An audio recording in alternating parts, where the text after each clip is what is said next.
Hello everyone, আসসালামু আলাইকুম। Welcome করছি লোগো ডিজাইনের প্রথম ক্লাসে। এই ক্লাসে আমি আলোচনা করব কিভাবে আপনারা লোগো ডিজাইন শেখা শুরু করবেন এবং লোগোর জন্য নতুন নতুন আইডিয়া জেনারেট করবেন। দেখুন, একটি লোগো কিন্তু খুবই ছোট মনে হতে পারে যে এটি ডিজাইন করা অনেক সহজ। হ্যাঁ, ডিজাইন করা সত্যিই সহজ, কিন্তু একটি ইউনিক লোগো ডিজাইনের যে আইডিয়াটা অর্থাৎ কনসেপ্টটা সেটি জেনারেট হওয়া কিন্তু অনেক কঠিন। কারণ আপনাকে কোনোভাবেই এমন একটি লোগো ডিজাইন করা যাবে না যেটি আগে থেকেই আছে। অর্থাৎ আপনাকে এমন একটি লোগো ডিজাইন করতে হবে যেটি কোথাও নেই, একদম ইউনিক। তো ইউনিক ডিজাইন আপনি প্রথমেই করে ফেলতে পারবেন না, আপনার ইউনিক আইডিয়াগুলো আসতে অনেক সময় লাগবে। কিন্তু ধীরে ধীরে আপনি আমার ট্রিক্স এবং টিপসগুলো যদি ফলো করেন তাহলে অবশ্যই ইউনিক ডিজাইনগুলো আপনারা নিজেরাই একসময় করতে পারবেন। তো আপনারা যেহেতু নতুন, আপনাদের প্রথম কাজ হচ্ছে কিছু নামি দামি ব্র্যান্ডের লোগোগুলো ফলো করা। যেমন আমি যদি গুগলে যেয়ে সার্চ করি অ্যাপেল লোগো লিখে, তাহলে এখানে কিন্তু অ্যাপেলের লোগোগুলো আমরা দেখতে পাবো। অ্যাপেলের লোগো খুবই সিম্পল, একটি খেয়ে রাখা অ্যাপেল, জাস্ট, আর কিছু না। কিন্তু এই লোগোটি দেখেই কিন্তু আমরা বুঝতে পারি যে এই লোগোটি অ্যাপেল ব্র্যান্ডকে রিপ্রেজেন্ট করছে।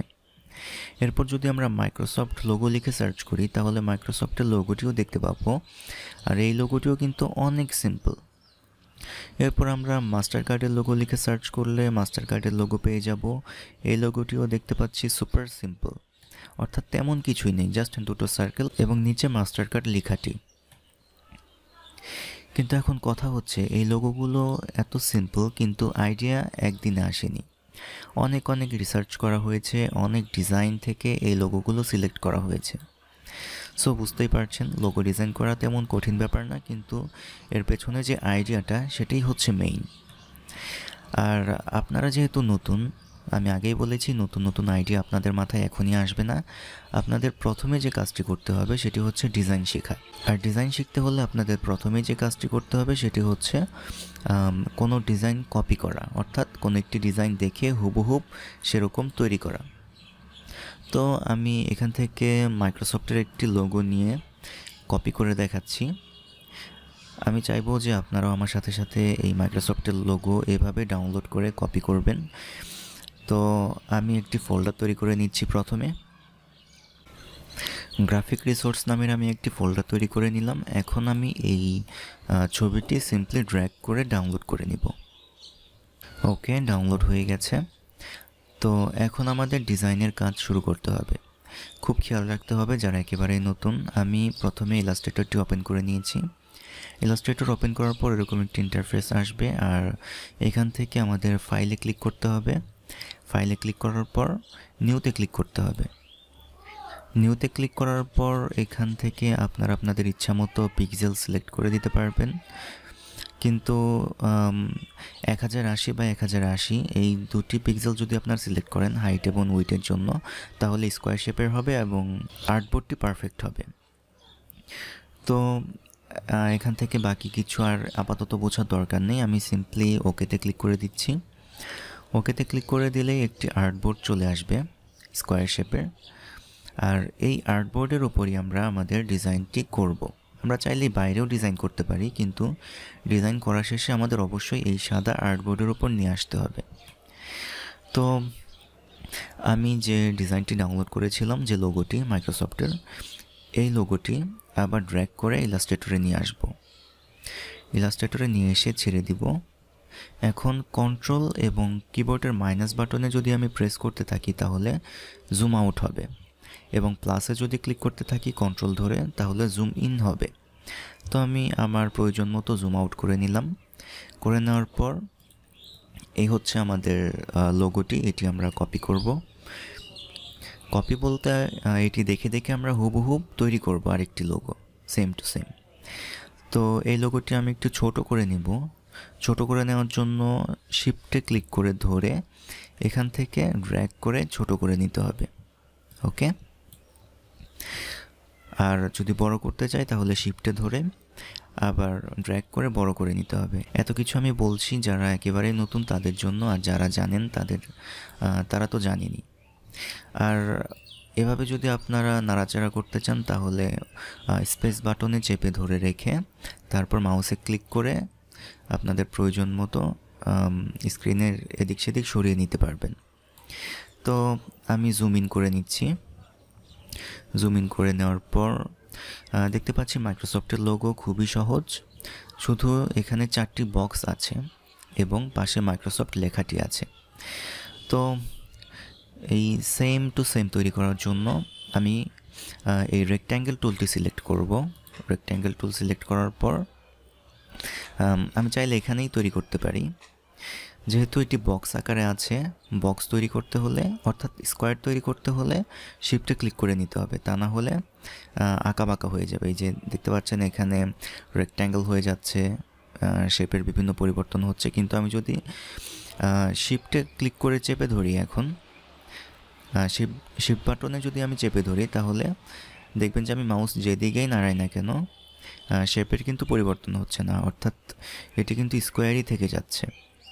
তো আমি স্কোয়ার শেপ একটি তৈরি করলাম। তৈরি করার পর এটির একটি কালার দিয়ে দিতে হবে, আর একটি বর্ডার আছে, আর এই বর্ডারটি আমি চাচ্ছি না, এখানে কোনো বর্ডার নেই, তাই বর্ডারটি এই উপরের এখান থেকে ক্লোজ করে দিতে হবে। এবার একটি কালার দিতে হবে। কালারটি সেম কালারটি আমি এখান থেকে চুজ করতে পারবো। ওকে, তো এখন আমাদের কাজ হচ্ছে এই সেম স্কোয়ার আরেকটি তৈরি করা, আরও 3টি তৈরি করা। তো আমি আরও সিম্পল ওয়ে শিখিয়ে দিচ্ছি। এই শেপটির উপর একটি ক্লিক করার পর অল্ট্রা বাটনে চেপে ধরে আমি যেদিকে সরাই না কেন একটি ডুপ্লিকেট তৈরি হবে, আর এই ডুপ্লিকেটটি আমি কাছাকাছি নিয়ে আসব। কাছাকাছি আনার পর আমাদের একটি অংশ তৈরি হয়ে গেছে। এরপর আমি যদি শিফটে ক্লিক করে এই শেপের উপর ক্লিক করি, তাহলে দুইটাই সিলেক্ট হয়ে যাবে, অর্থাৎ একসাথে আমরা দুইটা শেপই সিলেক্ট করে ফেলেছি। এখন যদি আমরা অল্ট্রা ক্লিক করে নিচে নামাই, তাহলে এই দুটোর কপি আরও 2টি তৈরি হবে। তো দেখতেই পাচ্ছেন যে আমাদের 4টি স্কোয়ার শেপ তৈরি করা হয়ে গেছে। এখন আমাদের কালার অ্যাড করার পালা। কালারগুলো দেওয়া খুবই সহজ। আমি কালারগুলো এখান থেকে কপি করে নিতে পারি। যেমন ধরুন এই কালারটি আমি এই উপরের অংশ থেকে কপি করে নিব। তো একটি ক্লিক করে দেওয়ার পর এইখানে যে এই আইকনটি আছে, এই আইকনে ক্লিক করে আমি যেই কালারের উপরে ক্লিক করব সেই কালারটি কপি হয়ে যাবে। আমি যদি এই গ্রিনে ক্লিক করি, তাহলে গ্রিন কপি হয়ে যাবে। যেহেতু এখানে এই কালারটি আছে, এটি আমি কপি করে নিলাম। এরপর এই স্কোয়ারের জন্য আমাদের কালার কপি করতে হবে। আমি একটি ক্লিক করে নিব। প্রথমে ক্লিক করে নেওয়ার পর একইভাবে এই টুলটি সিলেক্ট করে এখানে ক্লিক করব, তাহলে এই কালারটি কপি হয়ে যাবে। এরপর আবার আমি সিলেকশন টুলে ক্লিক করব, করার পর এই শেপে ক্লিক করব এবং একইভাবে এই কালারটি কপি করে নেব এবং একদম সেম উপায়ে আমি এই কালারটিও কপি করে নিব। তো আমাদের মাইক্রোসফটের লোগোটি প্রায় কমপ্লিট হয়ে গেছে। এখন মাইক্রোসফট লেখাটি দিয়ে দিলেই পুরো লোগোটি কমপ্লিট হয়ে যাবে।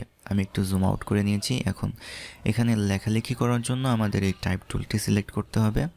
সিলেক্ট করার পর যে কোনো এক জায়গায় মাউস রেখে একটি ক্লিক করব এবং এখানে লিখব মাইক্রোসফট। লেখার পর সিলেকশন টুলে ক্লিক করে সিলেক্ট করে নিব। নেওয়ার পর শিফটে ক্লিক করে চেপে ধরে একটু বড় করব। বড় করার পর আমরা একটা সিমিলার ফন্ট দিয়ে দিতে পারি। আমি এখান থেকে দিচ্ছি লাটো। এই ফন্টগুলো আপনারা গুগলে সার্চ করলেই পেয়ে যাবেন। আর যেহেতু এই ফন্ট একটু বোল্ড আকারে, তো আমাদের বোল্ড করে নিতে হবে। সেমি বোল্ড অথবা বোল্ডই রাখতে পারি। এখন মাইক্রোসফটের সমান করতে হবে, মোটামুটি সমান করে নিচ্ছি। ওকে, এখন এই মাইক্রোসফটের গ্রে কালারটি কপি করার জন্য একইভাবে আমরা এই টুলটি সিলেক্ট করব এবং সেখান থেকে এই কালারটির ওপর একটি ক্লিক করে দিব, তাহলেই আমাদের এই কালারটি কপি হয়ে যাবে। এখন আমরা এই লেখাটি সরিয়ে নিয়ে এক্স্যাক্টলি যেখানে বসাতে হয় সেখানে বসিয়ে দিব। ওকে, তো আমাদের লোগোটি একদম সেম টু সেম কপি হয়ে গেছে। এখন আমরা চাইলে মাইক্রোসফটের যে লোগো আমরা নিয়ে এসেছিলাম ডাউনলোড করে, এটি ডিলিট করে দিতে পারি। সিম্পলি কিবোর্ডে ডিলিট বাটনে ক্লিক করব, তাহলেই ডিলিট হয়ে যাবে। তো এই হচ্ছে আমাদের মাইক্রোসফটের লোগো। আর আমরা এই সবটুকু অংশ সিলেক্ট করে মাউসের রাইট বাটনে প্রেস করে গ্রুপ করে দিলেই সব গ্রুপ হয়ে যাবে।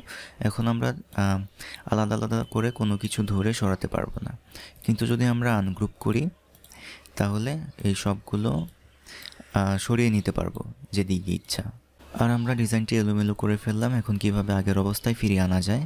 আগের অবস্থায় ফিরিয়ে আনার জন্য কিবোর্ডের কন্ট্রোল চেপে ধরে জেডে যদি আমরা প্রেস করতে থাকি তাহলে আগের অবস্থায় চলে আসতে থাকবে। ওকে, তো এখন আমরা এই লোগোটি নিয়ে একটি ইমেজ তৈরি করব। আমি একটু জুম আউট করে নিচ্ছি। জুম আউট করে নেওয়ার পর সবগুলো পার্ট ধরে গ্রুপ করে নিতে পারি। গ্রুপ করার পর এই যে হোয়াইট আর্টবোর্ডটি আমরা নিয়েছিলাম এইখানে নিয়ে আসব। নিয়ে আসার পর একটু জুম করে নিচ্ছি। এখন আমাদের এই পেছনে একটি ব্যাকগ্রাউন্ড দিয়ে দিতে হবে, অবশ্যই সাদা ব্যাকগ্রাউন্ড হবে। তো আমি রেক্ট্যাঙ্গেল টুল সিলেক্ট করে এখানে মাউস নিয়ে ধরে ড্র্যাগ করে পুরো আর্টবোর্ড জুড়ে একটি সাদা কালার অ্যাড করব। দেখতে পাচ্ছি এখানে নীল কালার অ্যাড হয়েছে, কোনো সমস্যা নেই। এখান থেকে হোয়াইট সিলেক্ট করে দিব, তাহলেই সাদা হয়ে যাবে। কিন্তু লোগোটি দেখা যাচ্ছে না। তো লোগোটি দেখা যাওয়ার জন্য আমাদের এই সাদা লেয়ারটি পেছনে দিয়ে দিতে হবে। আমরা যদি এই লেয়ার অপশন থেকে এই ছোট একটি আইকনে ক্লিক করি তাহলে দেখতে পাবো যে আমাদের এই সাদা লেয়ারটি উপরে আছে, অর্থাৎ এটি হচ্ছে আমাদের লোগো। লোগোটি নিচে আছে, এই জন্য দেখা যাচ্ছে না, আর লোগোর উপরে সাদা লেয়ারটি আছে। আর আপনাদের যদি এই অপশনটি না থাকে তাহলে আপনারা উইন্ডোতে যাবেন, যাওয়ার পর লেয়ারসে চেক করে দিবেন, দেখবেন যে লেয়ারটি চেক করা আছে কিনা। যদি না থাকে তাহলে চেক করে দিবেন এবং এই অপশনটি পেয়ে যাবেন। তো আমি যদি এই সাদা লেয়ারটি নিচে নামিয়ে দিই তাহলেই কিন্তু লোগোটি বের হয়ে আসবে। লোগোটি বের হয়ে এসছে। এখন আমাদের সেভ করার পালা। সেভ করার জন্য আমরা জাস্ট ফাইলে ক্লিক করব, ফাইল থেকে সেভ অ্যাজে ক্লিক করব। সেভ অ্যাজে ক্লিক করার পর ফাইলের নাম দিয়ে দিতে হবে। আমি দিচ্ছি ফার্স্ট ডিজাইন অথবা মাইক্রোসফট লোগো। দেওয়ার পর সেভে ক্লিক করতে হবে। সেভ হয়ে গেছে, আর দেখতে পাচ্ছেন এখানে নামটিও চেঞ্জ হয়ে গেছে, কিন্তু এই লোগোটি কিন্তু দেখা যাবে না। আপনি যদি এটি কেটে দিন, কেটে দিয়ে ফাইল থেকে ওপেন করেন, এই যে মাইক্রোসফট লোগো যেটি আমরা মাত্র সেভ করলাম, এটি যদি ওপেন করে ফেলি আমরা, তাহলে শুধুমাত্র ইলাস্ট্রেটরেই ওপেন হবে, অন্য কোথাও কিন্তু ওপেন হবে না। আর এই ফাইলটি যদি আপনি কাউকে পাঠান, সেন্ড করেন, তাহলে তার যদি ইলাস্ট্রেটর না থাকে কম্পিউটারে তাহলে কিন্তু সে এই ফাইলটি ওপেন করতে পারবে না। তো এখন আমরা কি করে ইমেজ বানাবো? ইমেজ বানানো খুবই সহজ। সিম্পলি ফাইলে ক্লিক করতে হবে, ফাইল থেকে এবার কিন্তু সেভ অ্যাজে না, আমরা ক্লিক করব এক্সপোর্টে। এক্সপোর্টে ক্লিক করার পর আমরা পিএনজিতে সেভ করতে পারি অথবা জেপিজিতে সেভ করতে পারি। তো আমি চাচ্ছি জেপিজিতে সেভ করে দেখাতে। আমাদের যে লোগোটি ডাউনলোড করেছিলাম সেটাও কিন্তু জেপিজিতে ছিল।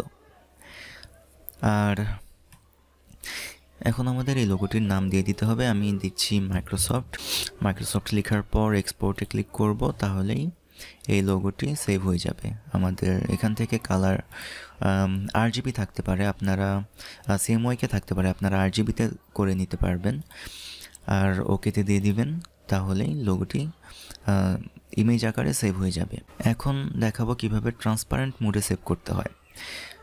দেখুন, আপনারা যে লোগোটি সেভ করেছেন, এই যে মাইক্রোসফটের এই লোগো, এর পেছনে কিন্তু একটি সাদা ব্যাকগ্রাউন্ড আছে, অর্থাৎ এই লোগোটি নিয়ে ক্লায়েন্ট সবখানে ইউজ করতে পারবে না, কারণ ক্লায়েন্টের এমন একটি লোগো দরকার যেটির কোনো ব্যাকগ্রাউন্ড থাকবে না, অর্থাৎ সে যে কোনো কিছুর ওপর এই লোগোটি ইউজ করতে পারবে, ব্যানার, বিজনেস কার্ড, ওয়েবসাইট, যে কোনো কিছু। তো এর জন্য একটি ট্রান্সপারেন্ট মোড লাগবে, আর সেটি তৈরি করা খুবই সহজ। প্রথমে আপনি যে ব্যাকগ্রাউন্ডটি তৈরি করেছিলেন সাদা, এটি ডিলিট করতে হবে। ডিলিট করার জন্য সিলেক্ট করে কিবোর্ডের ডিলিট বাটনে প্রেস করতে হবে, তাহলে ডিলিট হয়ে যাবে। এখন আপনি চাইলে এই লোগোটি একটু বড় করতে পারেন, অবশ্যই শিফট ধরে নিতে হবে। বড় করার পর ফাইলে ক্লিক করতে হবে, ফাইল থেকে আবারও এক্সপোর্ট থেকে এবার কিন্তু জেপিজি না, এবার পিএনজিতে সেভ করতে হবে। এখানে পিএনজি ফরম্যাট পেয়ে যাবেন। পিএনজিতে সিলেক্ট করার পর এক্সপোর্টে ক্লিক করতে হবে, এক্সপোর্টে ক্লিক করলেই আবার ওকেতে ক্লিক করতে হবে, তাহলেই ট্রান্সপারেন্ট মোডে সেভ হয়ে যাবে। এখন যদি আমরা লোগোটি দেখি তাহলে দেখব যে কোনো ব্যাকগ্রাউন্ড নেই, অর্থাৎ এই লোগোতে যেমন একটি সাদা ব্যাকগ্রাউন্ড ছিল, এখানে কোনো ব্যাকগ্রাউন্ডই নেই। আপনি যে কোনো কিছুর ওপর যদি এই লোগোটি নিয়ে ছেড়ে দেন তাহলে শুধুমাত্র এই লোগোটিই থাকবে, এর পেছনে কোনো ব্যাকগ্রাউন্ড থাকবে না। আর আপনারা যদি লেটেস্ট উইন্ডোজ ভার্সন ইউজ না করে থাকেন তাহলে এরকম নাও দেখাতে পারে, কিন্তু কোনো সমস্যা নেই, আপনাদের লোগো ঠিকঠাকভাবে সেভ হয়ে গেছে। জাস্ট আপনারা এই লোগোটি যদি ইউজ করেন তাহলে পারফেক্টলি ইউজ করতে পারবেন। পুরনো কিছু উইন্ডোজের ভার্সন আছে যেগুলোতে ট্রান্সপারেন্ট মোডে সেভ করলেও এরকমই লাগে, অর্থাৎ জেপিজির মতোই লাগে। তো ঘাবড়ানোর কিছু নেই, আপনাদের লোগোটি সাকসেসফুলি সেভ হয়ে গেছে। তো এই ক্লাসে আমরা অনেক কিছু শিখলাম, বুঝলাম যে আমাদের লোগো ডিজাইন শিখতে হলে প্রথমেই লোগো কপি করা শিখতে হবে। কপি বলতে লোগো ডাউনলোড করে এক্স্যাক্টলি সেরকম ডিজাইন করা শিখতে হবে, এবং সেই সাথে আরও কিছু ব্যাপার শিখলাম, কিবোর্ডের কিছু ব্যাপার শিখেছি এবং সেভ করা শিখেছি, ট্রান্সপারেন্ট মোডে সেভ করা শিখেছি।